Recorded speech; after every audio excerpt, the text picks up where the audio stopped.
Las Vegas Discount.net's the best there is. Save up to 50% on your next Vegas trip. And travel, rental, shows, and tours. Find the deals you're looking for. Las Vegas Discount.net. Las Vegas Discount.net. If you're going to Vegas for deals that are the best, visit Las Vegas Discount.net. Are you a real estate agent, realtor, investor, or are you in the real estate business and you need new listings and deals? We have a solution for you, and that solution has guaranteed results. How much would you pay to get face-to-face with a homeowner that wants to sell their home? What if you also got their email address and daytime phone number? And what if this homeowner also scheduled you to come to their door at a set time to meet with you? Sound too good to be true? It isn't. And it is 100% guaranteed for you to meet face-to-face with a real homeowner who really needs to sell their home. Not only will you get this remarkable contact system and its 100% guarantee, at no additional charge, you will get weekly coaching, documents, and training on how to get that homeowner and convert them into a new listing. When you purchase, you'll also get a one-on-one walkthrough so that you can start using the system today. Visit www.thelistingmonster.com. That's www.thelistingmonster.com. Or call Diana Ortiz at 213-706-0040. Stop wasting time the old way. Use a monster and get actual results today.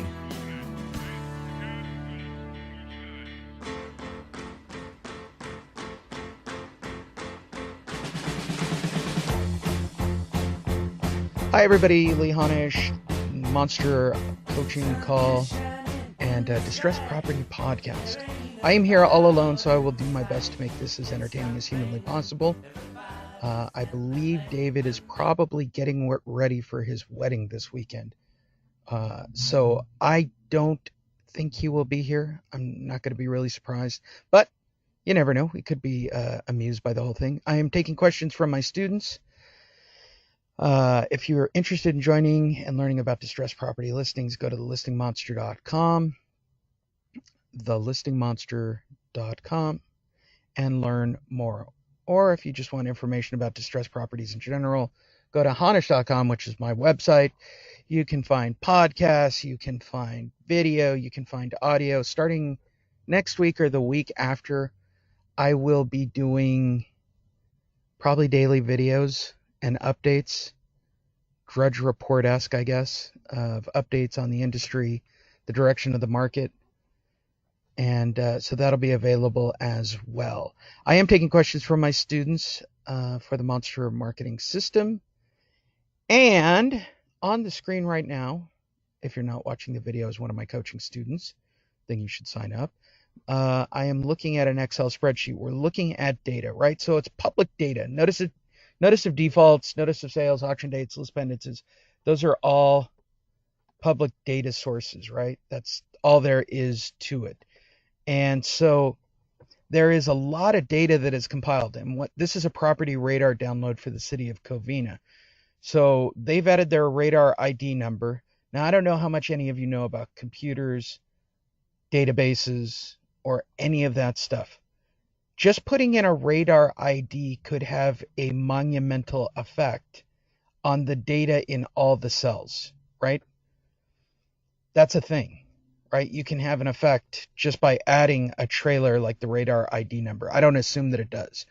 The APN numbers have always been consistent. The addresses have been consistent. Now, owner names do change, and we all know this because we're in California, where you can deed and just go over to the recorder's office and toss it in. Like, we all know that, right? So owner's name can be a little sketchy all by itself. That's why there's an owner's address. As we move down and look at this data, every single one of these has a purpose. I am sure that they have a purpose. I don't know why they have a purpose. Maybe there are people who are looking for the year a house is built or the specific square footage on defaulted properties, but it doesn't do anything for me. I have never put anything into estimated values and assessed values. All they seem to do is cloud up the data in my mind. And as we go further down, okay, the recording dates, the foreclosure, the trustee sale, the sales date, all of those could be updated, but not updated in a computer system. Why? Because Property Radar and Realty Track are databases.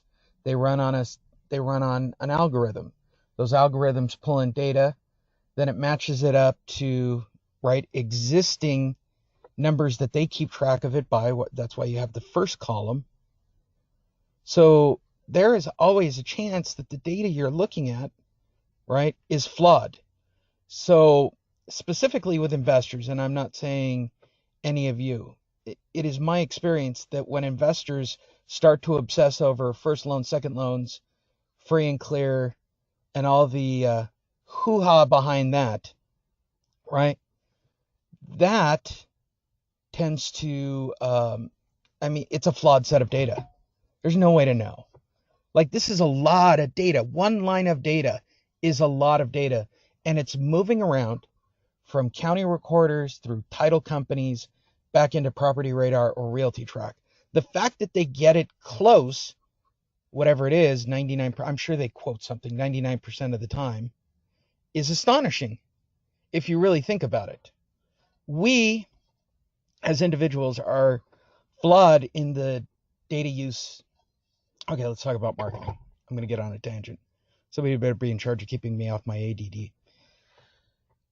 We assume that Wikipedia is correct. When you are marketing, you have to make blanket assumptions. The data that I purchase is correct. What do I mean? When I do emails, right, and I buy a list of, say, California contractors, I am making the blind assumption that that data is correct. It's no different. The analogy I can only use is buying cocaine off the street. How do you know if it's baby powder or cocaine? I know that's a rough analogy, especially from a sober person like myself. But data is the same way. You're only as good as your data. You're literally only as good as your data, right? Why do I push Property Radar and Realty Track? Their data consistently has been very good. Is Realty Track flawed in South Orange County? Yeah, it seems to be. Is Property Radar cover the entire country? No, they don't. Realty Track does, right? So the first major step when you're talking about monster marketing or marketing in general, it always starts with a list, right?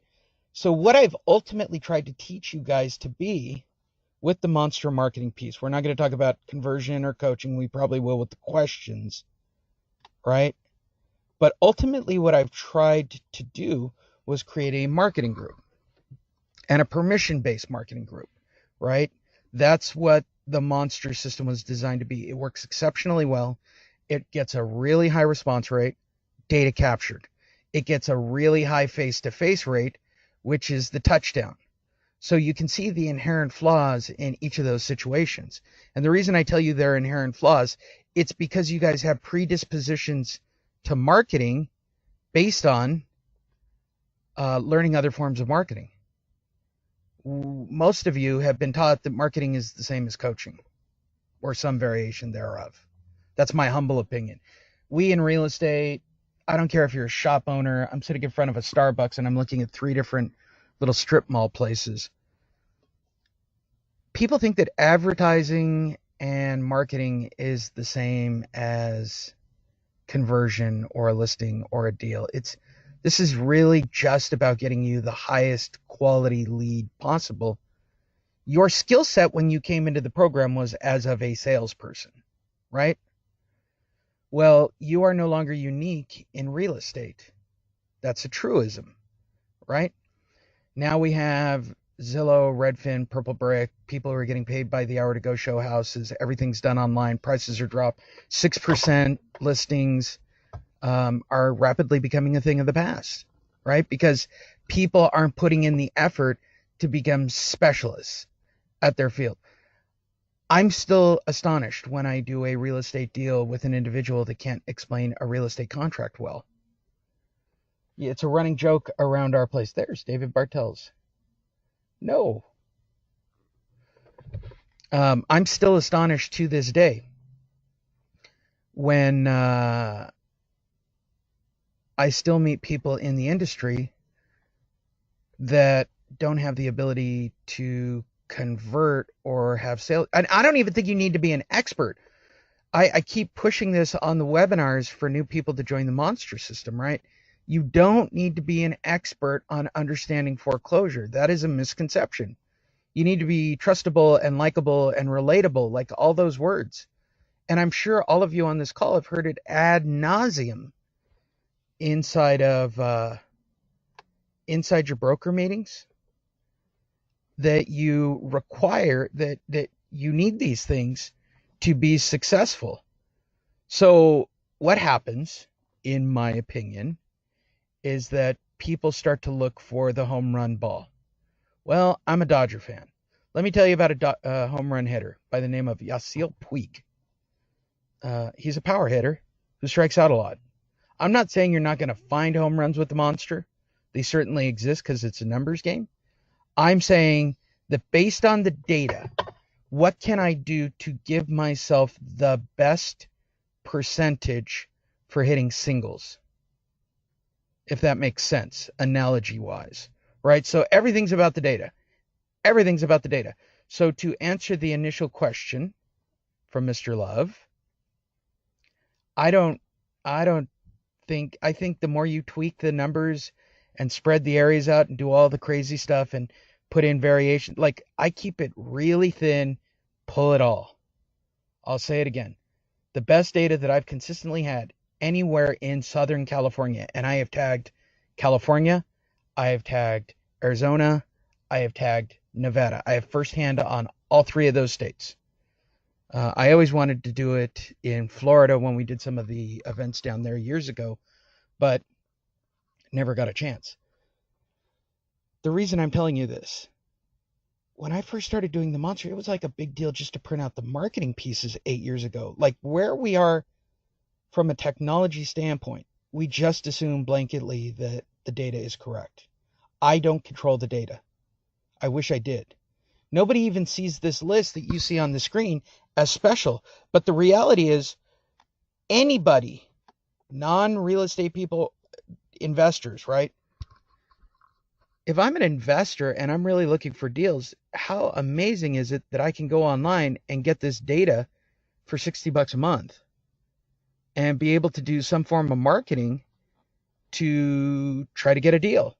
And based on the numbers, the people you see on the screen, 8 out of 10 are not keeping their house. So it's a numbers game. So what can I do to increase the percentages of winning? That's all this is about. So, Mr. Love, the reason I explain all of that is the more you tweak the data, the more unhappy you're going to be. Pull more data, go out, tag more. Keep it as simple, keep it as straightforward as possible, because you never know what it is, who it is, why it is, or what's going to cause it. And then if you look at what data that creates, right? Teaching you guys how to be next level marketers. Hopefully you never become jaded marketers like me. I just had this conversation with my friend Ian the other day. I am obviously jaded when it comes to marketing. I look at everything that is done as marketing. Everything that is done is marketing. I'm literally everything that's done. And I say this for all of you because you're individual business owners. Everything you do should be viewed as marketing. I know that sounds crazy. And the number one place and the number one search pattern is Facebook, which is why I push you guys to take down political, crazy rants, oh poor me's, whatever it is. The whole universe is about data. If you have data, that's the initial lead. So you take the bulk, right? Then you put it into this monster system. That generates the next set of results. Some of them are face-to-face, right? That's a different group of data. Some of them decline to meet with you. but I've captured a cell phone number. That's